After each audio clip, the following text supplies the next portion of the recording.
ကျွန်တော်အရှိတိုင်းဘက်ကိုရောက်တော့အရှိတိုင်းသားတွေရဲ့အယူကိုကြည့်ပြီးတော့အံ့ဩမိတယ်အိမ်တိုင်းမှာဖုံးရွှေနီးအသုံးပြုပြီးတော့ဘလို့စောက်တင်တယ်ဘလို့မစောက်တင်ဘူးဘယ်ဘက်လှည့်တင်တယ်ဘယ်ဘက်ကိုတော့မလှည့်ကောင်းဘူးစသဖြင့်စီမံတာတွေတွေ့ရတယ်အဆောက်အုံတိုင်းရဲ့ရှေ့မှာနက်စင်တွေတွေ့ရတယ်အရှိတိုင်းသားတွေကတော်တော်လေးအယုံကြည်ပြင်းထန်တာပဲပေါ့ဆိုပြီးတော့ကျွန်တော်တွေးမိတယ်တရက်ကျတော့အတွေးတစ်ခုကကျွန်တော်ခေါင်းထဲကိုဝင်လာပါလေရော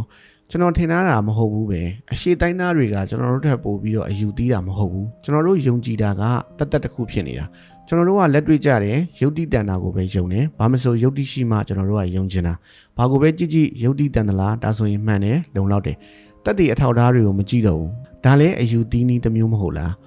ဟိုးရှေးခေတ်ကရွာတွေမှာလူတွေကိုနေကောင်းအောင်ကူပေးနိုင်တဲ့လူကဆေးဆရာပဲအဲ့ဒီဆေးဆရာကဆေးပညာတက်သလားမတက်ဘူးလားတင်ထားလားမတင်ထားဘူးလားဆိုတာအရေးမကြီးဘူးဒါမျိုးဆိုရင်ကျွန်တော်တို့အနောက်တိုင်းသားတွေကနှာခေါင်းရှုပ်နေဘာလို့လဲဆိုတော့ကျွန်တော်တို့စီမှာကြာတော့ပြောင်းပြန်ဆေးပညာတင်ထားသူကဒါလည်းဆေးဆရာဖြစ်တယ်ဆေးဆရာလက်မဲ့ရထားသလားဒါဆိုရင်ဆေးဆရာပဲသူကူးလိုက်လို့ကောင်းသွားသလားမကောင်းသွားဘူးလားအရေးမကြီးဘူးသူကဆေးဆရာလက်မဲ့ရထားလားဆေးကူးဖို့ခွင့်ပြုချက်ရထားလားဒါကိုပဲကြည့်တာ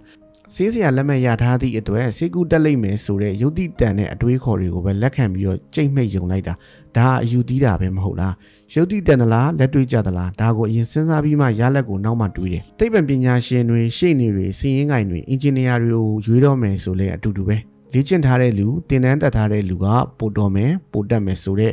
ယုတ်တိဗေဒအတွေးတွေကိုသာဦးစားပေးလိုက်တာပဲ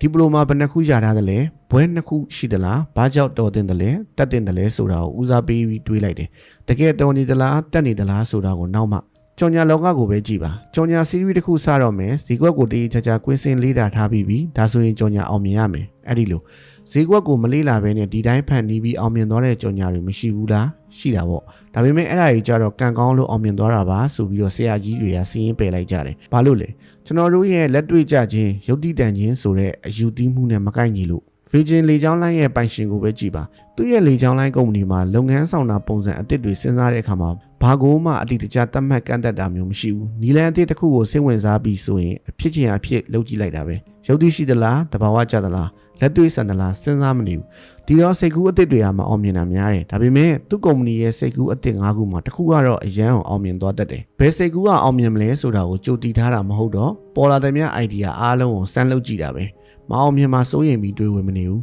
Apple ကုမ္ပဏီတည်ထောင်သူ Steve Jobs မှာလည်းအလားတူခံယူချက်မျိုးရှိတယ်သူကဈေးကွက်သူတည်သနာတွေဘာတွေကိုအယုံကြည်မရှိဘူး Steve Jobs ကပြောဘူးတယ်စားသုံးသူတွေဘာကြိုက်တယ်လဲဆိုတာကိုသိဖို့ကစားသုံးသူတွေရဲ့အလုပ်မဟုတ်ဘူးတဲ့ကျွန်တော်တို့ရဲ့အလုပ်တဲ့